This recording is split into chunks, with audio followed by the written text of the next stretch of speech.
Afternoon, everybody. Good afternoon and good morning, rather, depending on where you're joining us from. I want to thank you all for joining us for this session, co-hosted by the American Association of State Colleges and Universities and the Embassy of France in the United States. Before we get started, just a few housekeeping items. Currently, there are about 55 of us on this call. We have about 160 people registered for this session.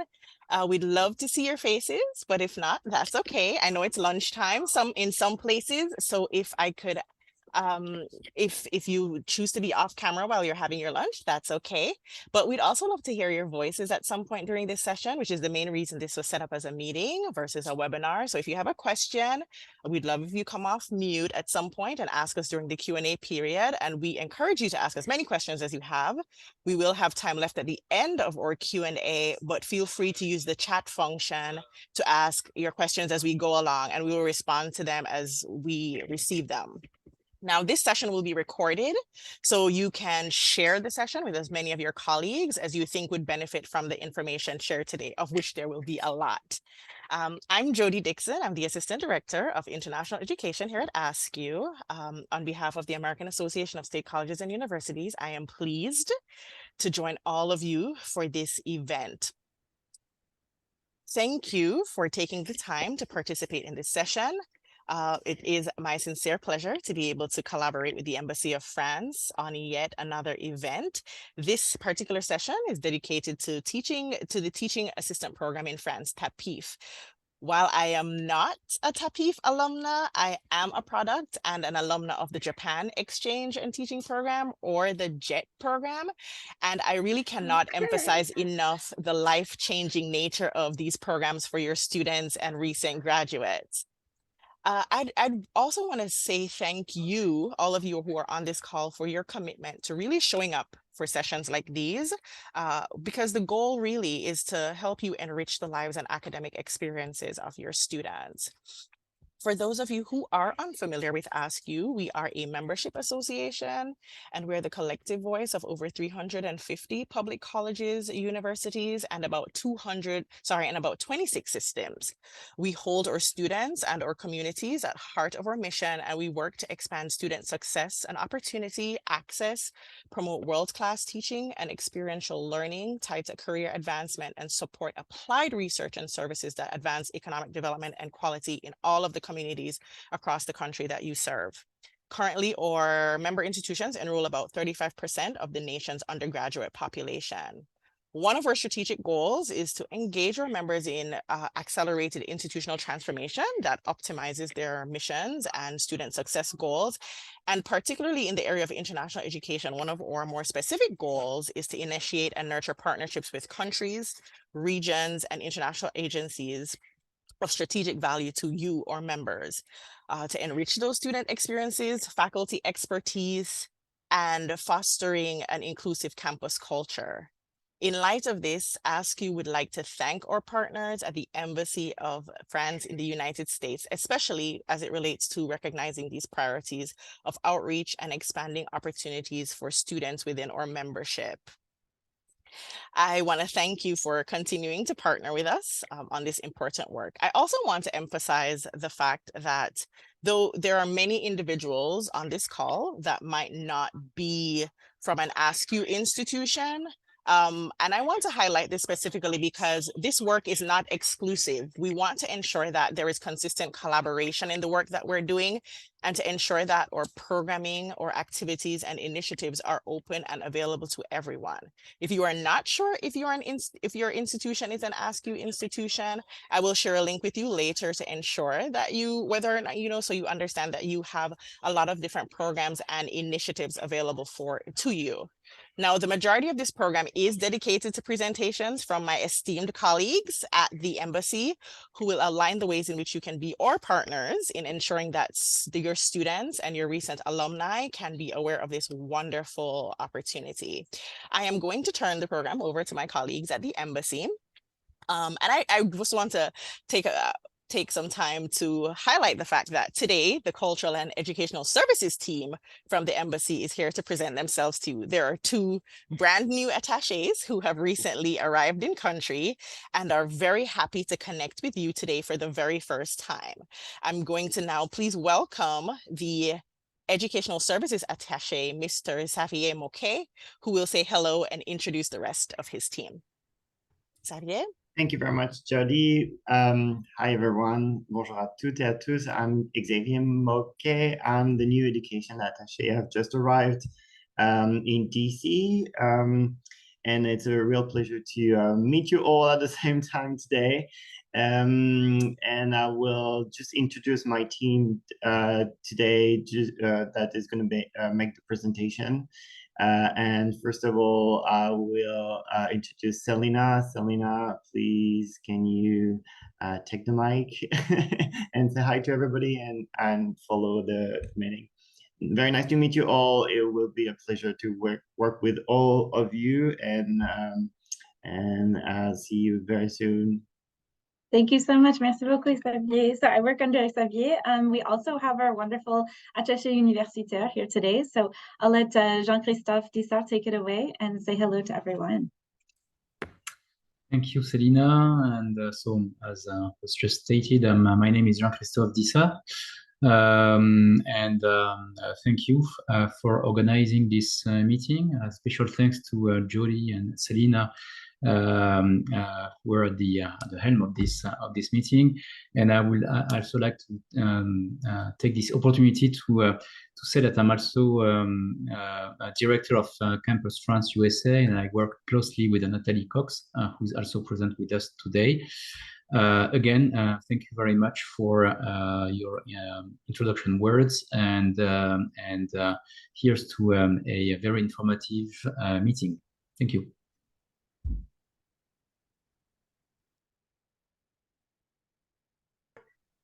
Wonderful. Welcome, everyone. Just a brief introduction. My name is Nathalie Cox. I am the Deputy Director of Campus France USA, working with Jean-Christophe Dissart.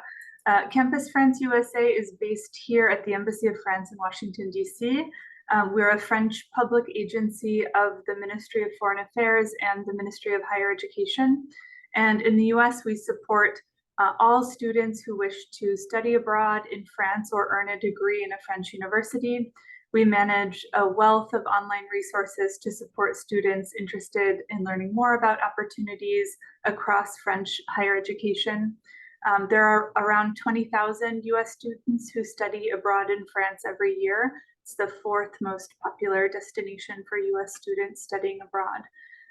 Campus France USA has a lot of resources on our website, including inventories of scholarships and funding opportunities for both students and institutions, information on dual degree programs between French and US partners, and other resources for students on our website.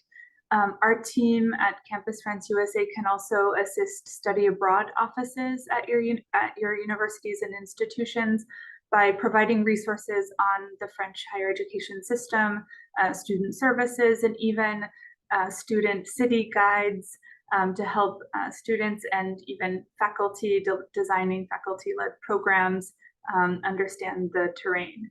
And Campus France and the Embassy's Higher Education Department also launched last year a new scholarship program called the Graduate Scholars in France program that supports full tuition exemption scholarships for US students pursuing master's degrees in French public universities.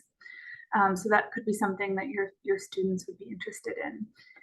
You can learn more about everything we do at usa.campusfrance.org, and please connect with us at washington@campusfrance.org. Thank you.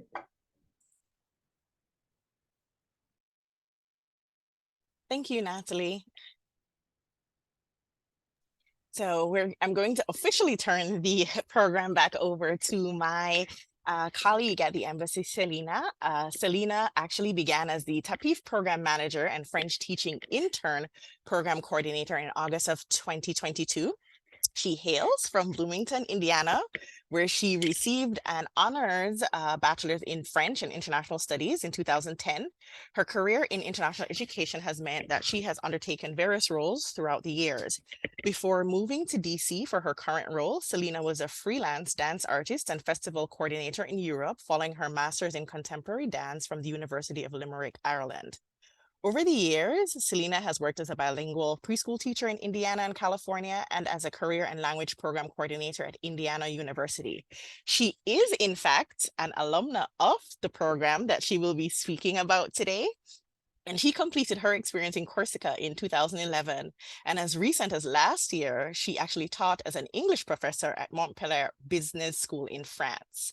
Some of the initiatives that she has implemented over her first year in this role have been the TAPIF social media takeovers, the buddy programs connecting incoming and outgoing assistants de langue, and the first ever TAPIF alumni networking events, which took place last week in DC and LA. Selena.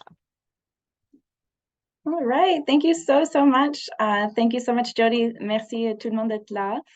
So while I'm just beginning to speak and introduce and continue to make this meeting go forward, we're going to just put up a poll, and we would love to hear from you about where you're coming from today so that we can best address who's here in the room. So thanks again for coming, and thank you to all my colleagues who are here. I will go ahead and at the end send you out their information if you're interested in contacting them, as well as you can always go to frenchculture.org and find all of us there. So I'm going to go ahead and share my screen. Go ahead and fill out the poll while I'm doing that. And let me know if you have any questions throughout the meeting in the chat. Feel free to ask them. I'll be presenting at the same time, so hopefully you can go ahead and ask those questions as they come, and we'll either address them in that moment or after the fact. But just to kind of, while you're filling out the poll, I'm going to fill out the time and let you know that this all kind of stemmed from this summer. Basically, I was thinking, how can we reach out to everyone? So I started sending out personalized emails thanks to my interns, and we kind of reached out and tried to have these one-on-one meetings with professors all over the United States and faculty and deans and so on to kind of decide how is it that we can best be connected, and what are the struggles that your students are telling you about this program, and what are the missing things that you don't have in order to talk to them about it. So at the end of the day, we came up with really great points that I heard one-on-one with these professors. And I wanted to have a kind of a global way to share that with you. And then also just to have a resource place for all professors, French and teachers of French in high schools and faculty members, not just from French departments, to have a resource to learn about this program at any point in time and to just share this recording in the future so that that information can be spread easily far and wide. So I see that we have most of the poll filled out, so I'm just going to take a look and we can then move on from there. So it's great to hear we have a lot of faculty members from the French department. About half of you are faculty French department members. Some of you are from other departments, which is great. We have some deans from other departments, not just French. And we also have some teachers of French from other institutions. So this is really great to hear. Hopefully we can save that information. Oh, and we also have study abroad advisors, which is just wonderful because of course it really goes hand in hand doing TAPIF 1 year, doing study abroad for the first part of their French courses, and then after they graduate doing TAPIF. So it's just so important that you can hear about how this goes hand in hand with them studying abroad. Thanks again, everyone, for filling out that poll. And yeah, again, feel free to use the chat as we go, and we'll do our best to answer any questions you might have. So have a look at those results, and I'll go ahead and share my screen and get started. All right, so let's see. Here we go. And I'm just going to share this one here. Let me know if you can see it. It's got all my tabs up on it. Yeah. All right. Everyone can see it? All right. So I'm just going to get started with the presentation. And then from there, I'll go through some of these links with you. Hopefully I can navigate my way in and out of the system. So one more thumbs up to those of you that have your video on, that you can see that the PowerPoint is there. Yes? And now we see it full screen. Fabulous. All right, let's get started. So that is our new postcard that you just saw, and you'll be able to receive a TAPIF postcard, something easy to share with your students in the mail. If you sign up to get the survey after this, you'll be able to click and receive some resources and materials from us as well. So the title of this webinar is Guiding Students Towards TAPIF. And for anyone that has students that might be interested in French or already speak French at some level, we're telling you about what it is, this teaching assistant program in France. So let's go into it. All right. And thank you again to Jody and the AASCU for helping us host this wonderful event. All right. So just a reminder, everything is recorded. If you don't want to be in that part of the recording, you can take your video off now. But if you do speak, you can always put it back on. It's absolutely up to you. Thank you for filling out the poll. These are the people that were invited. If you happen to be a student, you don't have to stay. You can stay, of course, but we have a specific webinar for you on September 28th. All right, so the key goals of what we're going to talk about today is basically not just giving you knowledge, but also guidance on how to share about TAPIF, and then also how to promote it across disciplines in your environment. I know that universities are becoming more and more siloed and their departments not communicating. So I hope that through doing this, we're going to connect everyone together, and that also you can meet and connect with each other, and feel free to use the chat for that purpose as well, that this is for you as much as it can be. All right, so we went ahead and did introductions and poll. We're going to do a quick introduction to just the programs that will be relevant to the French Embassy. We do so many things, as you know, but the ones that might be relevant to the people that are here today. We'll have then a guest speaker that recently did the program. I'm going to speak a little bit about reframing TAPIF and all the changes that have come in over through the years after COVID, and kind of what we've been doing over the past year to really make it a fresh and current program. And then finally, we'll have some time for Q&A and discussion. We might run over for that part. So if you want to, again, eat your lunch or do what you need and come back for that, that's always an option, as you'll receive the recording. All right, so we are going to talk about the Miss Elisa Alvarez is our French for All program manager. She's going to come on and speak to us a little bit about the initiatives here that are in red. I'm just going to quickly mention that we have a fellowship for anyone who might already speak French really well and wants to be a bilingual French teacher in the United States. They can get $10,000 to do that. And then we also on our team manage the student assessment, so the DELF for people that apply for TAPIF. That's important for them to have a way to assess their level of French. So that's also our department that handles that. And then on our team and on our floor here in Washington, D.C., we also have the Alliance Française General Manager for all US-based chapters. And as you know, Natalie Cox, who introduced herself for Campus France. So we have a wide variety of things going on, but let's zero in a little bit with my colleague Elisa. So this is about the French Immersion Teacher Fellowship.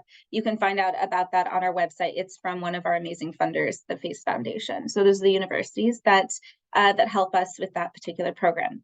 All right, Elisa, go ahead and take it away.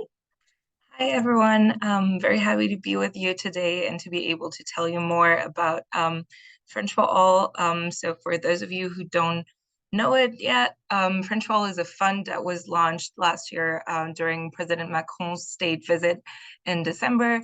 It encompasses multiple programs, including the French Dual Language Fund, French Heritage Language Program, and French in Higher Education.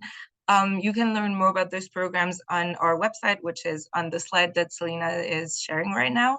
But today I'll be focusing on two programs that are most relevant to you, the Multi-State Pathways to Teaching French program and the TAPIF to Teacher initiative. Both these programs are aiming to address French teacher shortage in the US. So the Multi-State Pathways to Teaching French program is designed for fluent French speakers who want guidance to become French teachers.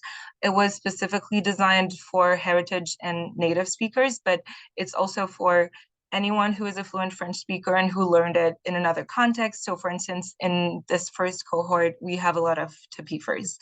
The program is a 60-hour online course on methods of foreign language teaching, and we're partnering with state boards across the US to provide participants with guidance for their personalized learning plan. And we're also partnering with universities who would be willing to accept up to 3 university credits for going towards approved approved teacher preparation programs.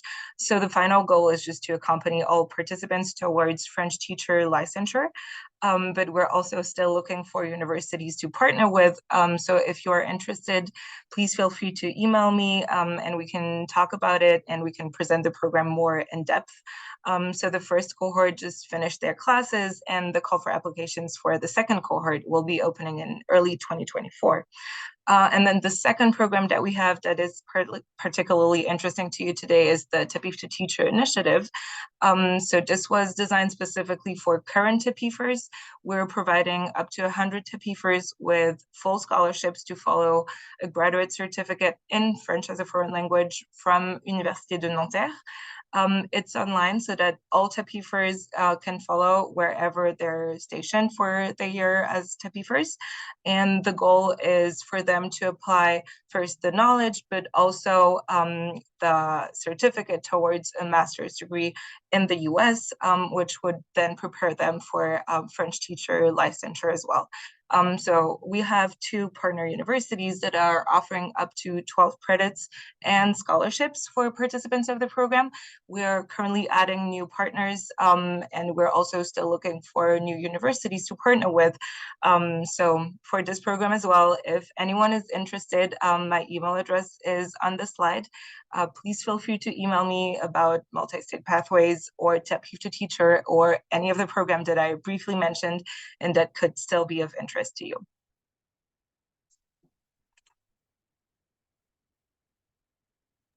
All right, perfect. Thank you so much, Elisa. Wonderful. So now we're going to, can everyone see me okay? It's a bit of a freeze on my end. Okay. So we're going to go in and talk a little bit more about TAPIF specifically and that experience. And before I go blabbering on, just to give you the overview, I'm sure everyone knows this at this point, but just in case, that we send over a little over 1,000 people each year, and that they go not just to France and the Hexagon, but all over the Département d'Outre-mer, and we just added Mayotte this year. So just a quick little update on that. All right. So now we're going to have an experience by Ellie Hoffman, and she's just going to speak for just a moment. Thank you so much for joining us today, Ellie. Hi, everyone. My name is Ellie, and I'm from Cincinnati, Ohio. I did the TAPIF program for 2 years in a little town called Belfort, France, and I just wanted to share a few points that I found to be really relevant in my experience that I think could really benefit some other students as well. A brief background, I attended the University of Dayton in Ohio, and I actually heard about TAPIF through the honors program at the university. So I think it's a good way to illustrate no matter what part of the university you're from today, if you're helping promote it to students, there's a better chance they're going to hear about it. I actually majored in economics and then had minors in French, English, and teaching English to speakers of other languages. Other assistants I knew in the TAPIF program came from all sorts of different backgrounds, so there's really something for everyone in this program. As I mentioned, I spent 2 years doing TAPIF in Belfort, France, which is just on the eastern side of France, very close to the border of Switzerland. And it was a perfect little small town because unlike living in Paris or one of the bigger cities, you could actually live like a local there. You could really experience French culture, but then I was also able to travel to some other areas of the country. Following TAPIF in 2022, I returned to the US and I began a joint master's program in international education and public administration. And my choice to do that was very much influenced by my time in TAPIF, as well as the school I ultimately ended up going to. The Middlebury Institute of International Studies is a longtime partner with TAPIF, and it's one of the many opportunities that are available to assistants after they complete the program. And then just this past summer, I was also working with Selena at the French Embassy in the Cultural Services Division to see how TAPIF is administered and all of the things that are going into it. On the next slide, I've just highlighted a few things that I think are important to know about TAPIF, things I would want other people to know. First of all, there are so many ways you can make the most of TAPIF. High up on my list is that it's a really great hands-on pre-professional skill and career building opportunity. During my time in TAPIF, I got to co-teach, I got to plan lessons, I got to learn what it was like and what it meant to work on an international team. And I really think that experience cannot be understated. It really opened me to a lot of experiences that I would not have thought of otherwise. Just having that time abroad and working with people from France and from other countries led me onto the Middlebury Institute to pursue my graduate degree, but also just gave me so many ideas about jobs and careers and things I could do in the world. And a lot of transferable skills from teaching I've been able to use in other places as well. Like study abroad, TAPIF is also a linguistic and cultural immersion, but perhaps even more so because oftentimes, you're living in a smaller town in France, you're meeting people from France, you're meeting other expats. My roommate in France was actually an Italian language assistant, so I was able to practice my French language by communicating with her. There are really all of these same elements of study abroad, but kind of even more. You get to live like a local and you get to travel like a local, and you get that experience, that professional experience, and you also get time to reflect on and explore next steps. As you might have guessed from my brief bio about all the different things I studied in college, I was having a hard time making up my mind about what I wanted to do exactly. And so TAPIF was a really good experience because it helped me try different things, but it also gave me that time to figure out, yeah, I do want to go to grad school. I do want to continue exploring international education. And then finally, on the last few bullet points there, I'd like to highlight that my TAPIF experience was different than my friend's TAPIF experience, which was different than the TAPIF experiences of those who came before and those who came after me. And that's kind of the great thing about it in a way. It's different for everyone, which means everyone can find something to make it work for them. As I mentioned before, I knew people who had all different majors, all different degrees who came into TAPIF.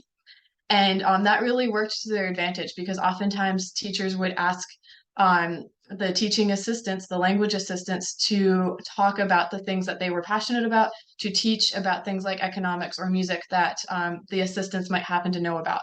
So while it is a great linguistic experience, there's also that opportunity to bring part of yourself into the experience.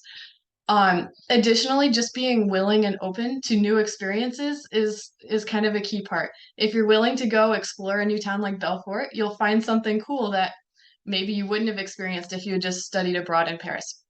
For another example is I actually ended up getting to help design an academic escape room, which was a fun experience, and present that to professors from around Europe. And that was something that I volunteered to do, and it worked out for me. And it was something I really enjoyed. And I know people, other TAPIFers who were in another town who did similar things because they were willing and open to experience everything TAPIF had to offer.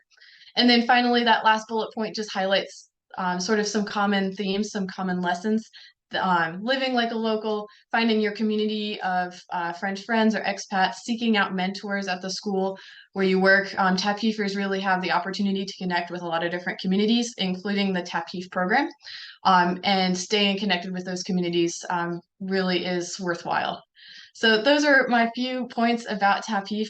Always happy to share more. I'll be around for the question and answer if anyone has anything they'd like to ask. But thank you so much for having me. Thank you so much, Ellie. All right, so if anyone has any questions immediately for Ellie, feel free to put them in the chat. And really, it's just nice to have a resource for you so that you have a way to connect with someone who did the program if it's your first time maybe hearing about it and wanting to know more. So thanks again, Ellie, for sharing that with us. All right, so I'm going to speed through all the information I have because I do want to prioritize us speaking together. So here's the main question is, how do we reframe this? What can you do to mobilize your students to apply for TAPIF? What is it that might be holding them back? What might they be wanting to know? And then we might dive in later kind of what Ellie did, which is sort of into how they might experience TAPIF, because it's such a different experience for each person, but I'm aware of all the ins and outs of those difficulties as well. So that's something I'm happy to discuss today together as well. First of all, I think that I want to mention that, since we do have people from study abroad here, just this concept that study abroad has that first step into the country for them where they feel, oh, wow, this is different. Oh, I really see how what I've studied in French so far has led me to here. And for me, TAPIF is the next step, which gives them the full immersion they might not have gotten in a study abroad program, of course, depending on the program, but where they're really immersed in the culture. They might be in the middle of, middle of heart of France in a village, and in that place they're going to be the only American, and that kind of experience is really once in a lifetime.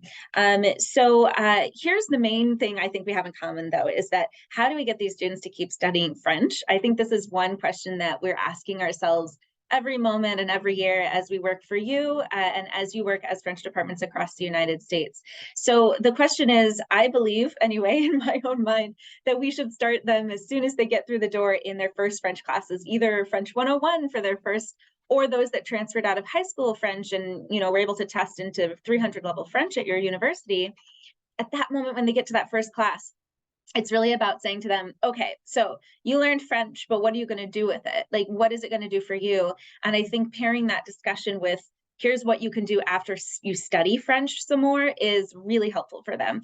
They might already have study abroad in mind, but if they know they already can't afford study abroad, or it won't fit into their schedule for what they want to do at university for whatever reason or what they're studying, then you always can give them this other option of TAPIF as sort of this outlying place in their mind where they think to themselves, yes, it's still worth continuing my studies in French, because when I graduate, I can have access or I can work during my years in the university to have a better French level. So at least I'm at that B1 lower intermediate level, and I can apply for TAPIF and have the chance of getting accepted and starting this next step, which for them then, that I'd like to reframe for you, is that it's not just a program where they're learning to be teachers. It's so much more than that. And I think you all understand, of course, because it's their first kind of pre-professional experience, their first experience outside of university. And for some students, this could be their first job. Hopefully they have other, they're more likely to get accepted if they have previous work experience, but I'll speak more about, those requirements and how they can, really apply well, how you can help them apply well. I'll get to that later. But just to go through this list really quickly, they're not just here to be teachers, they're also here to learn those soft skills that they might need about how to manage maybe a group of teenagers and their emotions, or how to understand how to take the power in the room and show that level of of discipline in a group of people that might be younger than them. And so anyway, there's so many ways I could tell you how transferring skills of being a teacher can go into any career, but it's important they understand that even though it's the teaching assistant program in France, they're teaching assistants, they're not usually the main teacher, and even if they are, that experience as a teacher is invaluable for other careers.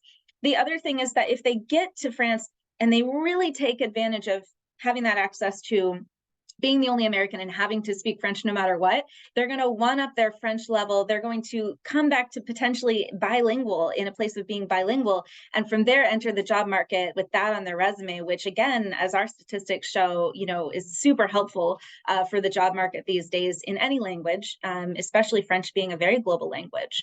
All right. And so I see a question in there. Yeah, the limit is still age 35 for TAPIF, just so you know. So it is a youth mobility program. It's run by, as you see on the slide, France Éducation Internationale. They have 69 countries assistants de langue coming from all over the world to France every year. So our program is the biggest cohort. We have about a quarter of the amount of people that are teaching assistants in France for their specific language come from the United States. But that being said, that global overarching program is the one that decides, the limits on who can do it. So that's just a quick answer to your question, Karen. Okay. And then finally, TAPIF is also not just this stepping stone for them, but it's also a really strong place to start if they're thinking, I think after graduating, I want to do a master's program. If they're already thinking that, then they should do TAPIF first, because they're going to have access to almost free master's programs, free PhD programs, and so on and so forth with all the scholarships that we set up. We have 11 scholarship partners here in the United States. thanks to Natalie Cox, who was my predecessor running this program that you met at the beginning of the webinar. We're continuing those scholarships with universities, so please message me if you're interested in joining. And then also for those that, you know, they do TAPIF and they realize, I love living in France, how can I stay? Well, then we reconnect them with Campus France, and we reconnect them with some of our scholarship programs, which then allow them to study in France, usually with a business school, so they don't have to have perfect French, and so on. So this is kind of the main idea of how I want to reframe TAPIF with you today. I want them to understand too that there's a way to prepare for this program, that it is something they have to work through on a budget, but it is definitely worth the investment for their future, in my opinion anyway. So the question then we have is about how to get the word out. And because we have a bunch of people from different places here today, I made a quick list along with Ellie on how we can have you share about TAPIF. And this sort of came from, again, those one-on-one exchanges that I had at the beginning of the summer, throughout the summer, with people that kind of took that time to meet with me. So if you are the dean or the department head for French or even another department, something I recommend is obviously talking about TAPIF, adding in a slide. You know, I'll be sending you this slideshow. So adding in a slide during any annual retreats or meetings you have at the beginning of the year, or, you know, as a check-in, trying to find a way to transversely communicate about the program. So, you know, letting them know that, hey, if you have any students that come in and need advising, this one French student I have is great. You know, some kind of a connection there is always great. And then maybe even working with myself to find ways to develop further. So maybe you have online programs with your university and you're thinking it's possible for those students to do them, you know, at a distance. Maybe they can do TAPIF at the same time. There's so many little ways to get them connected to this. So have a look. I'll be sending this slide as well. So if you want to read through the points for your specific role, but please do. Like I said, if you are a professor of French, it's always great to talk about it as soon as you can, at the beginning and at the end of the school year. Send them towards our resources as soon as you can, because if your students follow us on social media, our Instagram and Facebook has these great day-to-day posts about what people are doing in France, and it might give them more incentive to, like, oh man, that guy's eating that incredible croissant every day, I want to be like them. And then they're going to be more motivated in your classes potentially. And then finally, you know, we are going to send you a list of how to get involved with having an info session at your school about TAPIF, of course. So if you don't want to just send them to a virtual session, but you want to have an alum come one-on-one and talk about their experience, it's so much more meaningful to get them on board. So please organize that by filling out this post-meeting survey with me. And then know that this year we have an early bird deadline. So if you're a professor, let them know if they apply by November 15th, they will have a really cool prize that is TBA. So if anyone here is an advisor or academic career advisors, get in touch with me if you want to set up a job fair, if you want TAPIF to be a part of that. If you want resources and materials, encourage your students to set up their own application group. So if they're all applying to TAPIF, why not have them sit together and do little sessions to really get their application strong? And then also remember that, like I was saying, reframing TAPIF as just a general pre-professional experience to students that you might ask one-on-one, by the way, you know, I noticed you're not taking French, but that you took it in high school. Let me tell you about TAPIF, and maybe you might want to take a few classes here and there to brush up. Just so you know, as an academic advisor and professor, they don't have to have a minor or a major in French to get accepted to the program. They simply need to prove they have the B1 level, either through your wonderful recommendation. They could take an OPI, oral placement test, with you as well to test their level, as long as you feel comfortable validating their level. Or they can also take an actual test about their level of French, send us those official results, and you can simply then, as advisors or employers, talk about their character and why you believe they could really do well in this program. And finally, you know, have the students ask for alumni as well. All right, so I'm just going to give you some more information about what it is that you should know when they're applying to the program that can help them, and what it is that I can do to help you write your recommendations, because I myself and the members of my team are reading all of those wonderful essays they write and your incredible recommendation letters as well. So thank you so much. In terms of, I have a question in the chat about how competitive it is. it's really just a matter of how well they're doing their application and if they can really prove their level of French. So to me, those things are the most important. Let me get into it though. This is the eligibility. I'm sure you already know. You can look that on our website. Here's the stipend they get paid, just so you understand that we did get a salary increase last year and this year, just very slightly. You know, my partners at France Éducation Internationale and the Minister of Education, they can't give them a higher salary because they can't give them a higher salary than the teachers that work there per hour. So we're working on seeing what we can do about giving them more hours of work.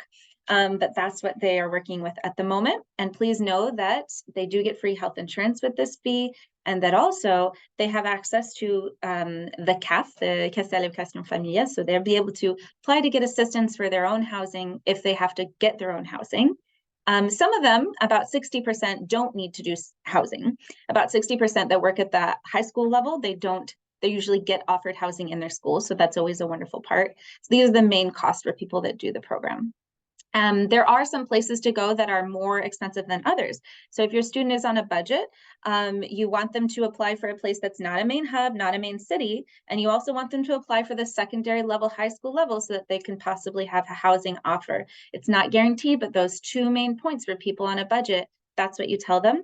I've also upped it to $2,500 to $3,000 before travel to France because of how much time it takes to set up housing and because they don't get their first paycheck until the end of October. All right, so moving on, the health insurance, I'm sure you know about that, but if you don't, just quickly an overview that they are mostly 100% covered for anything they do. Even from the moment their work contract starts, they can get reimbursed retroactively, okay? It might take a while to get their capital, but when they do, it won't matter because even up to that point, they can get reimbursed for whatever they do once they're on French soil and working for the French government. So here's what I mean. So say someone applies to go to Paris, you know, Versailles or Créteil. These are all really expensive areas to live. So already they need to know that's what they're going to get. It's going to be a more expensive experience. I always say, if you ask for Paris, you're likely going to get Paris because it's so expensive and there's so many placements there. So make sure only students that really know that they can afford Paris are going there. If you want to go somewhere where less people apply, maybe, you know, Dijon, Clermont-Ferrand, Limoges, Orléans-Tours, Poitiers, you know, maybe. I can't tell you exactly, right? Because each year it changes, and each year the academy that offers the amount of places they offer, it changes. So, you know, have them go where they have top 3 choices. Have them choose what's in their heart, maybe where they're connected from study abroad or they want to discover something completely new. That's up to them. All right, so just so you know, these are what is required. When you're trying to get your students to have a strong application, make sure that they do talk about teaching experience. So even if they don't have any job experience, but they were a babysitter, they should put that in there. Even if they don't feel they have job experience, but they were a camp counselor, that's great experience. So kind of remind them how to reframe their own experience, especially if you're an advisor or someone that knows them well, to sit down with them and really explain this is important for the application, that we really understand that they have some kind of a way of managing a group of young people in whatever capacity, even if they only ever volunteered. And if they've never done anything and they say, I want to do tapis, if you say to them, okay, well, start a French club this year for us. Or you say, okay, well, I would love for you to go volunteer at the local refugee organization that we have, and you should teach English to refugees this semester and add that to your volunteer list. And then they're going to get so many more points on their application right away. Okay. Their essay really matters. Their essay matters. So we have ChatGPT this year. So I will know if it's ChatGPT. I'm sure you probably experienced that as professors. So let them know they need to write it in French. They need to not have it corrected by a French person. They need to correct their own French grammar, of course, but I want to see some grammar mistakes so I know they actually wrote it. But you know what I'm saying? It's again, sort of what you ask them when they fill in paperwork for, you know, essays for you. It's really just, where are they actually at, so we can get a real cool understanding of who they are as globally as a person, where they are in their level of French.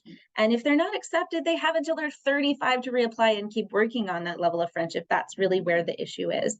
But for me, it's about those 3 things, is that they have that experience, the great French level, and then finally, the motivation, meaning what are their future goals? Is TAPIF really going to serve them? Do they already know, I want to do TAPIF to teacher?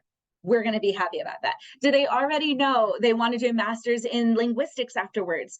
Or with our new partners in in Paris, or they already applied for Fulbright at the same time and they're going to do Fulbright in TAPIF, and they've looked into it and researched the program in advance. That's the other kind of main, wow, okay, this person's getting more points kind of thing. Yes, all right. So quickly, here is our timeline. Just a reminder, we have a new early bird application. But other than that, the timeline's been the same since 1945. This program's been going on for a long time. And then the main updates I'll tell you at the end of what we did this year, other than the daily takeover on the Instagram. If you want to have a look, I'm wondering if I click this, if it'll actually show. Yay! Can everyone see that? Yeah? Okay, let me go ahead and share a quick video about what you can do if you want your students to have affordable TAPIF. And let me just go ahead and share that again. I'm just trying to share for audio, so I'm going to make sure that that works. All right. Here we go. And then just let me know if you can hear it. So this is one of our alums talking about affordable TAPIF. And this is our wonderful Instagram takeover page, if you haven't heard of it already.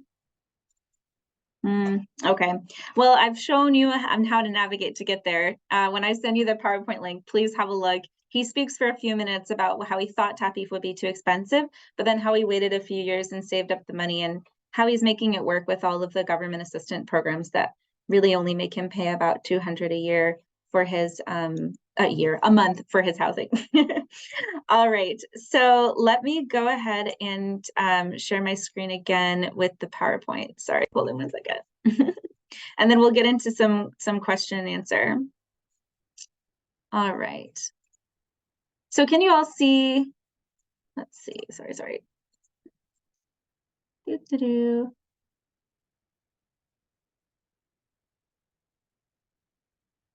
All right, can you see this, but it's not full screen, right? Let me click full screen one more time. Okay, so that's my main advice for what they should do when they're applying, if you're giving them advice about how to apply. If you're a recommender, you can write a lot or a little. It's really about the quality of what you write. So I really want it to be, you know who they are as an individual. You feel comfortable in giving them a recommendation on what they actually, if they can actually speak French well enough to get through finding housing and so on. So please be honest about that, because it matters that they're not dropped in the middle of nowhere in France, and they need to be able to fend for themselves in a way. And we need to be confident in their ability to do that, because it is important that they're comfortable. Yep, so that's all I wanted to say. If you have questions about that, feel free to pop them in the chat. Really quickly, these are our current partners. So if you want to be added to this list, take a look at the list. Make sure it's not a university right next to you, because that might cause issues. But otherwise, reach out to me and see, what you can offer, what we can work together to do to make sure that students are continuing to kind of do TAPIF and then mobilize themselves straight into master's programs in the United States.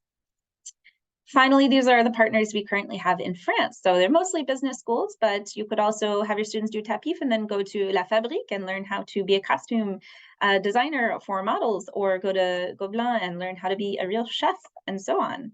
So exciting opportunities for alumni. Finally, again, I mentioned Fulbright France. They could get extra funding if they apply for Fulbright, but they have to apply for Fulbright first. Their deadline's sooner than ours.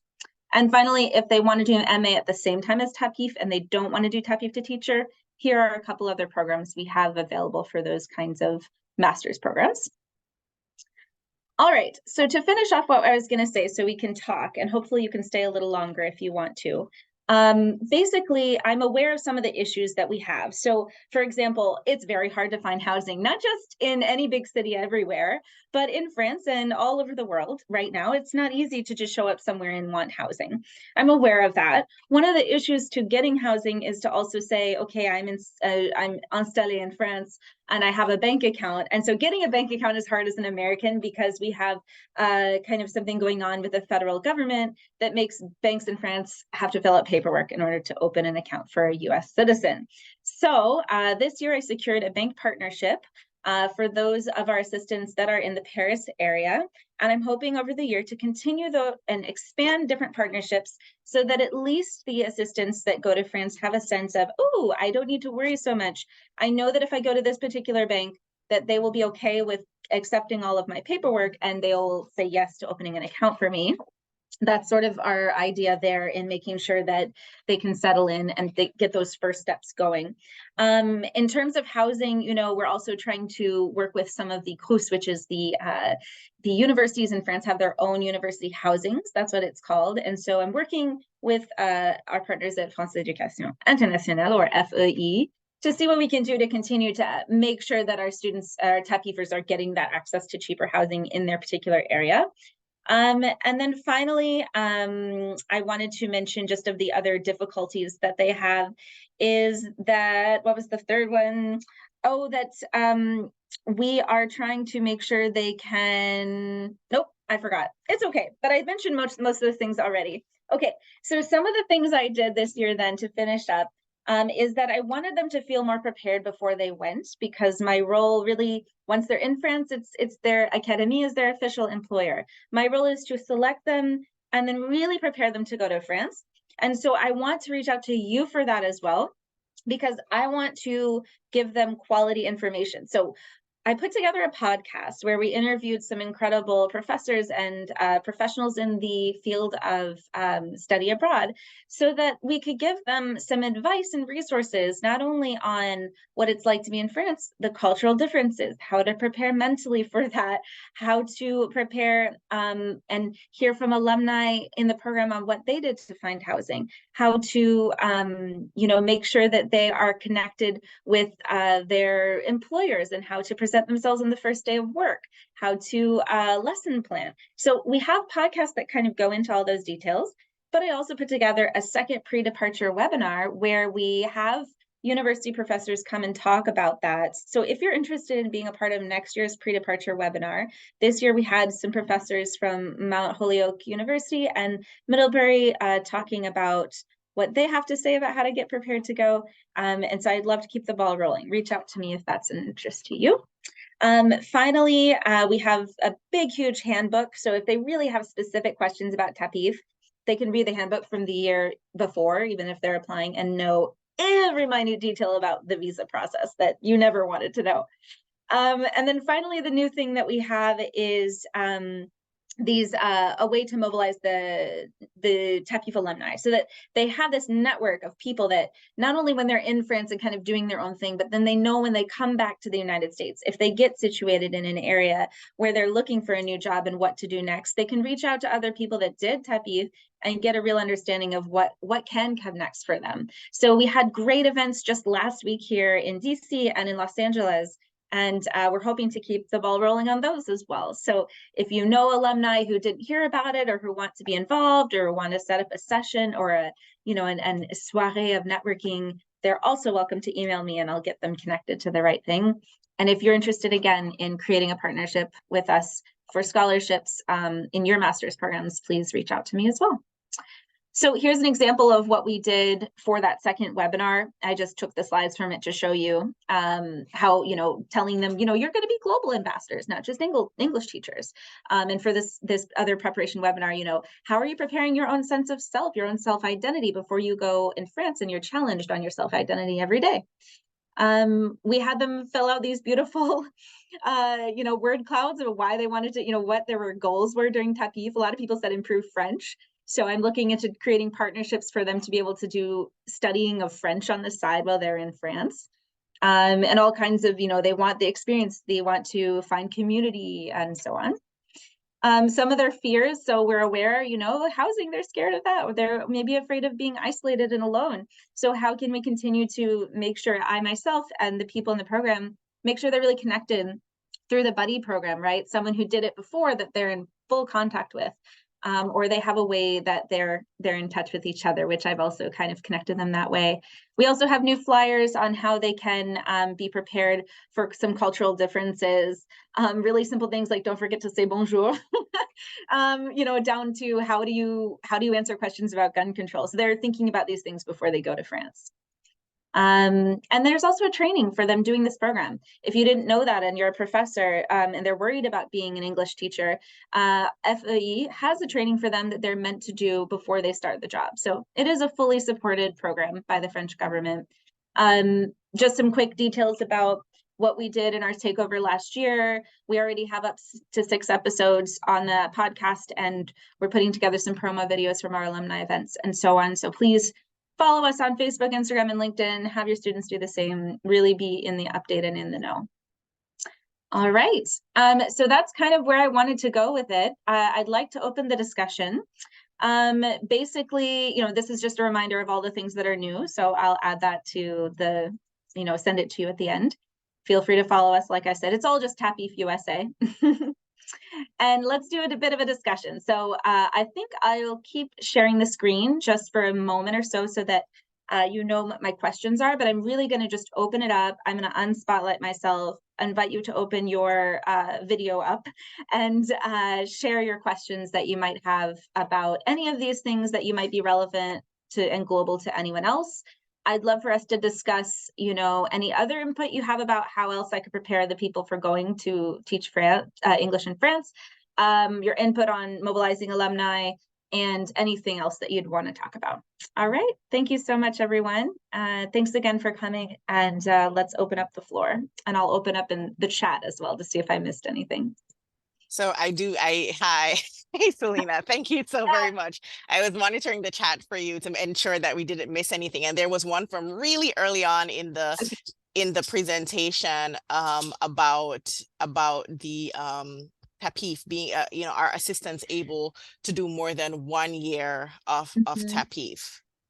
That's a great question, and it's something I didn't mention. They can do 3 years now. So it used to just be 2, but I'm really delighted to tell you that as of this year, they can do it 3 total times, consecutive or non-consecutive, between the ages of 20 and 35 years old. Yep, as long as they can prove their level of French is still B1. Thanks, Jody. Any other questions that you want to put in the chat, or just go ahead and raise your virtual hand, or just go for the question or comment, please. Thanks again for coming. If anyone has to leave and they want to receive the recording of the questions, thank you again. All right, Nellie, did you want to go for it? I went ahead and asked you to unmute. Nellie, yeah. Okay, hi. Thank you very much. This was very informative, and I've been involved with sending students on this program for 3 decades. And so, wonderful. Yeah, and so I had a couple of questions because maybe things have changed a little bit. So it sounds like it's for the graduates, like they have to graduate from university before they can go on TAPIF. Is that what I'm hearing? No, I'm glad you asked. They don't actually have to graduate. A lot of them tend to graduate because of the financial aspect of having to come back and finish out their year. But all they need is 6. Thank you so much for helping me remind everyone. 6 semesters of credits from a university or community college. And it doesn't have to be any in French at all. Just 6 semesters of university credits. Again, they prove their French either through taking it at the university level or not. So that's important that that's known. Thank you, Nellie. Do you mind if I spotlight you, by the way, just so people can see? Sure. Okay, great. I have, if you don't mind, can I ask a couple more questions? Sure, go for it. Yeah. Okay, so Mr. Cox mentioned that scholarships through Campus France were for masters. Is it only for masters, or is it PhD as well? It's for PhDs as well. Okay. And then I'm sorry, I'm gonna jump in. So I think Nellie was asking about the graduate scholars in France program that Campus France and the Embassy launched. Yeah. Oh, sorry. That scholarship program is specifically for master's degrees. Okay. I'll put the link to that program in the chat. But as Selena said, there are some existing TEPIF alumni scholarship partnerships that are applicable at the master's or the doctoral level. Right. So there aren't scholarships for PhDs. But then my question was, isn't it free in France, the graduate programs, or even undergraduate? So why would they need scholarships? That's what I'm wondering. Good question. Natalie, do you want to answer that? Yeah, sure. So the master's, so tuition varies across institutions in France depending on the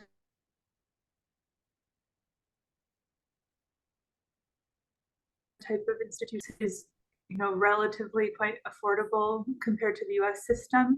If we're looking at French public institutions or master's degrees within French public institutions, but there are tuition fees. It can be up to around 3,800 euros per year for an international student. So those tuition fees are exempted for a national diploma within a French public institution with this scholarship program. There are also some non-monetary benefits to the scholarship program, including additional health insurance coverage through a mutuelle, and the ability to apply for housing within a CRUS, so within a French, within a public student residence that's subsidized by the government. And otherwise, as an international student, it's quite challenging to be able to apply for housing within a CRUS residence. Okay. Yeah, so I've just put a link to the to that particular graduate scholars in France program in the chat if anyone is interested. Is there anything for PhDs like that within your system? Yeah, the embassy. So yes, and I can let Jean-Christophe Tissard or Xavier maybe mention more. The embassy does manage several scholarship programs for doctoral students and researchers. There are various kind of research funding grants, including the Chateaubriand Fellowship that the embassy manages that supports US doctoral students to do research in French institutions. So I'll put a link to the Chateaubriand Fellowship in the chat. The embassy also manages a postdoctoral fellowship called the Transatlantic Research Partnership. I'll put that in the chat as well. And then generally on our Campus France website, I just put another link in the chat. We've tried to kind of create an inventory of external scholarships at the undergraduate and graduate and doctoral levels, and so we've tried to pull together a fairly comprehensive list of external scholarships that you can find on our website. Okay, so just one more question, sorry. So Selena, you said how helpful helpful it is to have French on the job market. I have done extensive research trying to get information from companies who are hiring students who are hiring graduates or just looking for somebody who has French as second language. Do you guys have those resources? Do you have a list of companies in France, I mean in the US, who are hiring students with French? I mean, this would be super helpful to have as a display in departments all across the country. So Nellie, yeah, so we received a report, and maybe Natalie can, I don't know if you recall, but we received a report for one of our higher ups about that, but I don't know how specific it went into which specific companies were involved. I can look into that report if you just want to send me an email. And then that being said, if anyone here wants to be connected with anyone else who was present and would like to be added to a list of people that were here that want to then stay in touch with each other and ask each other questions with or without me, I'll add that into my post-event survey that I'm going to send out to everyone, just so that you feel that you're connected in. I'm going to go ahead and just share my screen one last time, just so that you know that I'm going to add this post-webinar survey to the email to everyone that registered, not just people who could attend. It'll be a communications toolkit link to OneDrive that has all the flyers you might want that you could print yourselves. So you don't have to wait to receive any if you wanted to receive any physical ones. It will give you a way to sign up to receive an alumni in your area. Not a guarantee, but at least to try to get connected through me with them. It's going to also allow you to hear more information about our programs in general and just have something physical that you can have on hold and really be connected with myself and get a list of everyone who has attended along with their emails as well.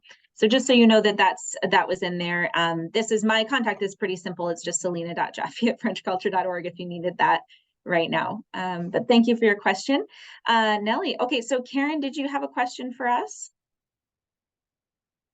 Karen Sullivan? Hi, I'm sorry, let me unmute. I hope I won't disappear because I'm having internet problems, but thank you very much for this presentation. It's wonderful. You're welcome. I have a question about the 6 semesters of credits required. If a student is on a study abroad program, we have a CUNY Paris exchange program. Right. So could senior students Yes. participate in the CUNY Paris exchange, take courses at the University of Paris, and do TAPIF at the same time? Why not? The only issue is that this is something that comes up a lot. The reason why TAPIF to Teacher is an online program and that those 2 programs that we recommend are specific is because if they're going to do their studies while they're doing TAPIF, they can't guarantee where they're going to be placed in TAPIF. So we prefer they do online programs because they can never really be sure when they apply for TAPIF that they're going to the exact city they want to go. That's just impossible unless they ask for Paris and they're part of our joint program that already exists. Or if you want to set up a joint parent program with me, Karen, and then I can make sure that it happens, but it's a specific extra thing for me. So just so that you understand that. And then finally, to kind of explain in terms of the 6 semesters, what it comes down to is that in France, to get a licence, to get an undergraduate degree, you only do 3 years. So essentially, whatever our equivalent of them saying, I did 3 years of university in the United States, that'll do. It's not so down to the wire, especially because it's myself deciding. It's really, do they have enough? Can they really go to France and say, I basically have an undergraduate degree, I'm only doing these last few courses when I go back? So does that make sense? Yes, but I'd like to ask a follow-up question. The joint program, what is that? Oh, there's a couple joint programs that we did. There's applied linguistics with Middlebury in Paris. The Fulbright is a program they can do. 11 people are selected every year to do Fulbright, which includes a research project at the same time. And then any other online master's program they decide to do on their own, they can get accepted to do both. They just need to know that if they're doing a graduate program in France, that it should be online, and if they're doing TAPIF at the same time. But they can absolutely do both. It's possible. Yeah. Thank you very much. I will definitely contact you because we just moved our MA in French online. Thank you. Sure. Thanks. We'll have time for just one more question. I'm sorry we have to kind of close it out. But again, if you want to be a part of a list of anyone else, yeah, go for it, Isabel. Bonjour, Isabel Hall from Texas. Thank you so very much. It was very, very interesting. 2 questions. Something that was already in the chat and that I'm also concerned about is the native Spanish speakers that are coming to college in the States and graduating in English or graduating in business or whatever, and studying French at the same time, and that would love to go abroad. Would you take them as English teachers or would you send them as Spanish teachers? Great question. So NALCAP, they can go to Spain and do the same program, but in Spain, by the way. It's called NALCAP, N-A-L-C-A-P.